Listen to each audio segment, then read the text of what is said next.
আজ আপনাদের কাছে শেয়ার করব আমার সারাদিনের পড়ার রুটিন। একদম ভোরে ঘুম থেকে উঠি, পড়ার জন্য বেশি সময় পাওয়া যায়, এই জন্য সকালে ওঠা হয়, যাতে বেশি সময় ধরে পড়া যায়। একদম সকাল হয়ে গিয়েছে, আমি ঘুম থেকে উঠলাম। ফ্রেশ হয়ে তারপরে কি পড়বো এটির একটি রুটিন বানাবো, যাতে একটা লক্ষ্য বা নির্দিষ্ট টার্গেট থাকে, যেটি আমি সারাদিনে পড়ে শেষ করব। যাতে আমার 50 দিনের টার্গেট থাকবে বই শেষ করার জন্য। সব বই শেষ করব যাতে চাকরি পেতে সুবিধা হয়। এই জন্য প্রত্যেকদিন ডায়েরি লিখবো সকাল করে, অথবা আগের রাতে লিখে রাখবো।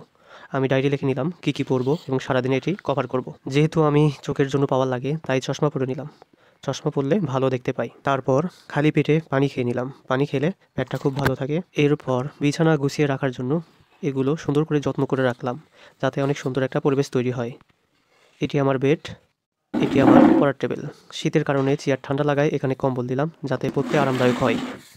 এরপরে আমি পড়তে বসবো, এজন্য খুব সুন্দর একটা পরিবেশ তৈরি করলাম, যাতে পড়তে আরও ভালো লাগে। রুটিন আপনারা চাইলে আগের দিনেও করে রাখতে পারেন, অথবা প্রত্যেকদিন সকালে আপনারা রুটিন তৈরি করতে পারেন।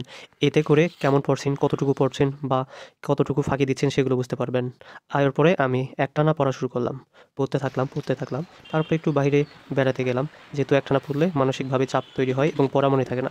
একটু ঘোরাফেরা করে আবার পড়তে বসলাম।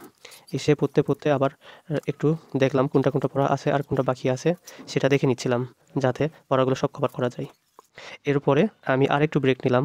নিয়ে আবার গোসল-টোসল করে আমি অঙ্ক করতে লাগলাম। এর মাঝে খাওয়া-দাওয়া সব কিছু সেরে নিয়েছি। এরপরে গণিত করা শেষে আমি বাহিরে বেড়াতে যাই।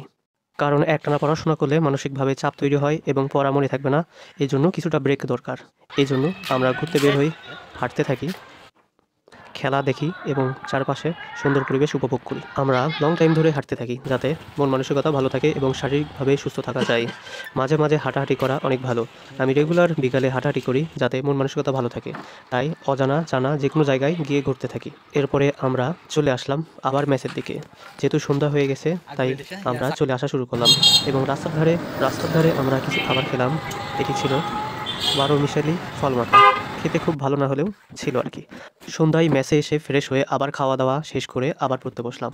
এখন যেগুলো বাকি ছিল সেগুলো পড়ার জন্য আমি দেখলাম কোনগুলো বাকি ছিল। যেগুলো বাকি ছিল সেগুলো কভার করার জন্য আমি আবার পড়া শুরু করে দিলাম।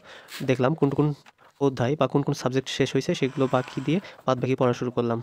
আমার ১ম দিনের টার্গেট ফিল আপের অনেক কাছাকাছি, তাই আমি চেষ্টা করলাম আরও দ্রুত পড়া শেষ করার জন্য, এবং এটুকু শেষ করলে আমার সারাদিনের পড়া শেষ হবে। এভাবে আমি টার্গেট নিয়েছি ৫০ দিনে আমার সিলেবাস একবার শেষ করব। ইনশাআল্লাহ আশা করা যায় আমি শেষ করতে পারবো। আজ এ পর্যন্তই, দেখা হবে অন্য কোনো ভিডিওতে। অবশ্যই ভালো লাগলে সাবস্ক্রাইব করে পাশে থাকবেন। আপনারাও আপনাদের পড়াশোনা চালিয়ে যাবেন। আজ এ পর্যন্তই, দেখা হবে অন্য কোনো ভিডিওতে। সবাই ভালো থাকবেন। আর কেমন লাগলো ভিডিওটি অবশ্যই কমেন্ট করে জানাবেন। আজ এ পর্যন্তই, দেখা হবে অন্য ভিডিওতে। আল্লাহ হাফেজ।